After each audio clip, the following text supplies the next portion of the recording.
talking on phone is a usual activity.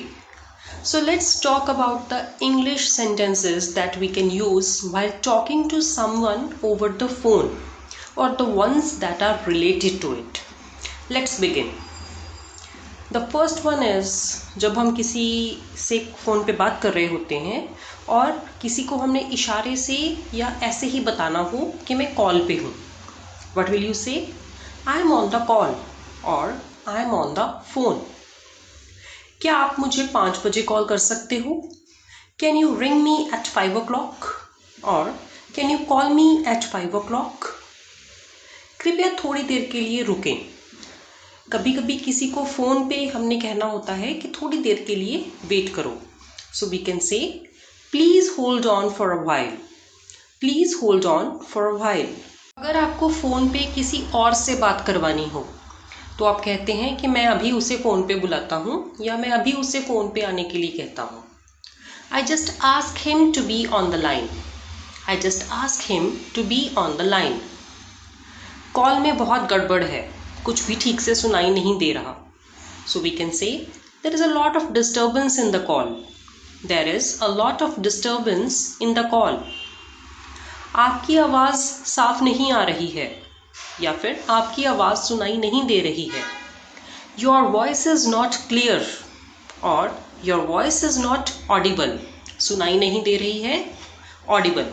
Your voice is not audible. कभी कभी हमें समझ में नहीं आता सामने वाले ने क्या कहा. फ़ोन पे कई बार कुछ बातें इजीली समझ में नहीं आती तो आप उसको रिपीट करने के लिए कहते हो. क्या आप दोहरा सकते हैं जो आपने अभी कहा था? मैं तुम्हें सुन नहीं सका. Can you please repeat what you just said? I couldn't hear you. I couldn't or I didn't. I didn't hear you. मुझे लगता है कि मेरे यहाँ सिग्नल की प्रॉब्लम हो रही है. I think I'm having signal problem at my end. Or I think you are having signal problem at your end.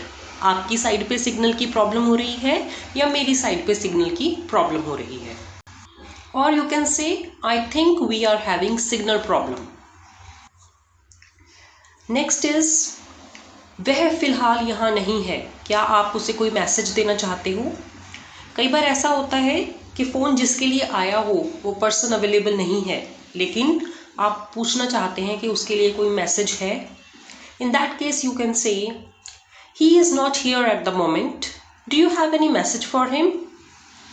He is not here at the moment. Do you have any message for him?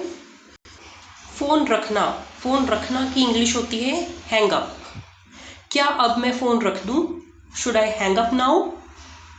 Should I hang up now? उसने मेरे मुंह पे phone काट दिया. मुंह पे phone काटना मतलब आप अभी बात कर रहे हैं और सामने वाले ने फ़ोन रख दिया. So you will say, he hung up on me. How rude. So how rude is just an exclamatory expression that I have added to this line. Hung up. Hung is the second form, past form of hang. Because here we are talking in the past form. Phone kaat diya. So we will use the second form here. Next is phone mat kaatna. Please don't hang up. Call करने के लिए धन्यवाद. Thanks for the call. I hope these sentences related to phone conversation are really helpful to you. If you have more such sentences in your mind that you want to ask, please message in the comment box. If you like the video, please share and subscribe. Thank you so much.